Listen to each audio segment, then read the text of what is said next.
Yeah, hello, welcome. Now we would like to make our next Instagram live talk with the artist Stefanovici.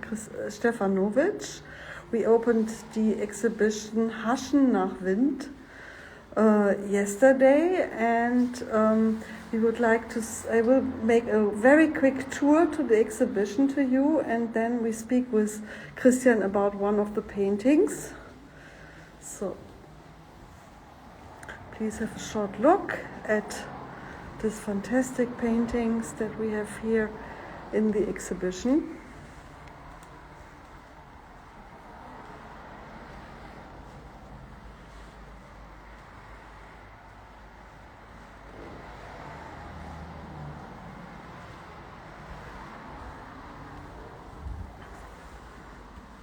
One of our friends of the gallery. And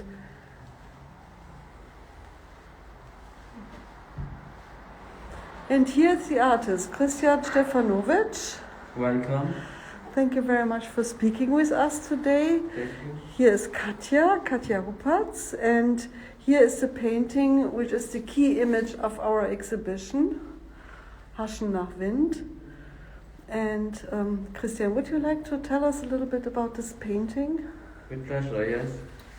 How you told before, it is one of the key images of this exhibition, Haschen nach Wind, or Chasing the Wind, how you like. The title is Backpiece Anthem. Backpiece because it is correlated to the back pieces of couture and also the heraldic images on shields in weaponry, and also in countercultures, in youth cultures. For example, in the hip-hop culture with the back pieces of graffiti writers, or gang culture, also related with related images on the back of the jackets. Yeah. And also in sports, for example, with the numbers of the players. Of course, yeah. So it's an element which serves to identify with a group, which is absent in this picture. And at first sight, we see something which is there, a jacket and a chair in a room. But we also realize more or less consciously that there is a lot that we don't see in the image. For example, the person who belongs to the jacket, or to which the jacket belongs. And when we throw a jacket over a chair, it's just for the moment. It's a provisory situation. What about the stability and the mobility in this motive? Yes. How you said, Katja, it's, we got this placeholder, the chair, and are also working with a negative space. And the stability in general, also of the personality, is asked in a question in this piece. What is personality? What is objectivity of a person, and how relative can it be in a certain space, in a field, in a visual space. And the jacket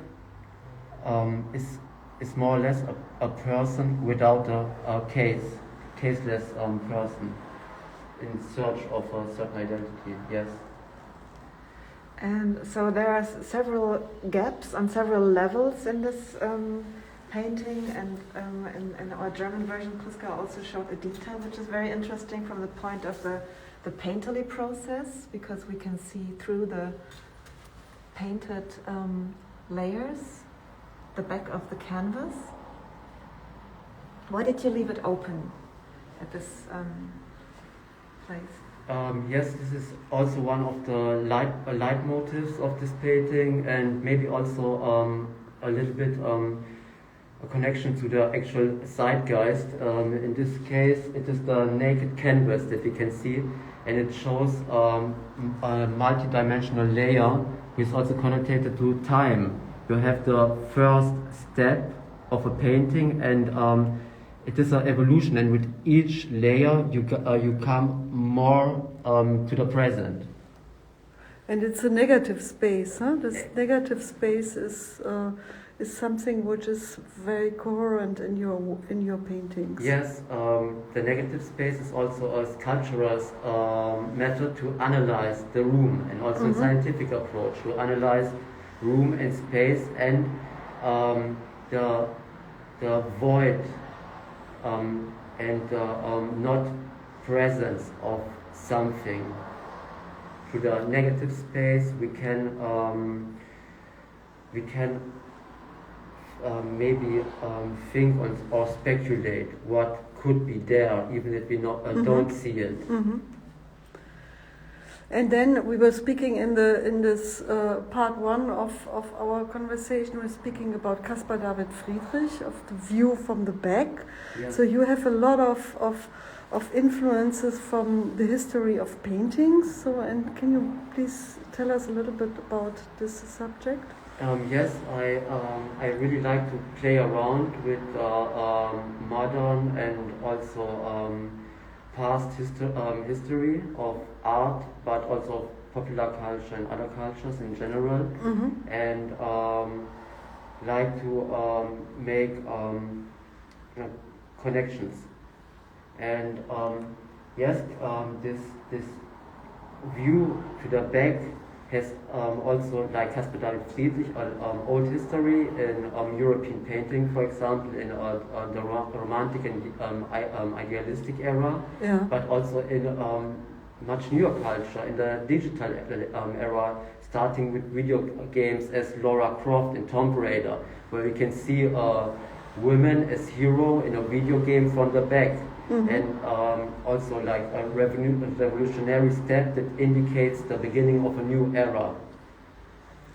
But you have as well the technique. So your technique is there are a lot of different approaches to the history of paintings as well. So there is sometimes you have this technique like old masterly paintings, and sometimes it's like very rough. So Yes. so you are playing around with a lot of different technique of paintings, right? Yes, for example, here it's much more expressive than in other pieces that we got here, and I really like to work with styles and isms, like other painters work with their color on the palette.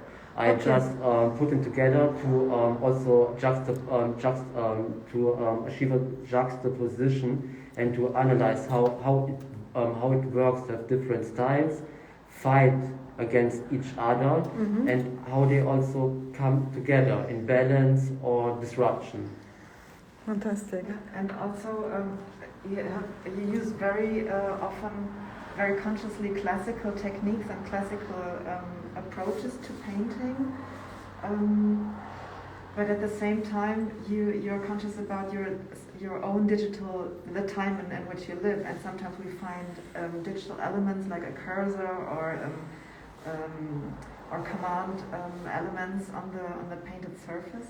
But what I noticed when we chose this painting as a key motive, and we took the high-res digital image of it, and I was kind of irritated because I could not really see the surface, the texture of the painting, and I thought the resolution is not high enough. But in fact, it's because you choose this technique, which with a bone glue and a matte, very opaque surface, so it's hard to reproduce. In a digital technique, you kind of block off the digital reproduction, right? Is this on purpose? Yes, I also analyzed the border and the possibilities of reproduction in general, like Walter Benjamin also analyzed in his former work, what are the possibilities in reproduction and of digital culture, and how can a human being or organic system like our bodies are stand against artificial intelligence, for example. Christian, it was really great. Thank you so much. And we will continue our regular talks. Thank you. Thank you. Thank you.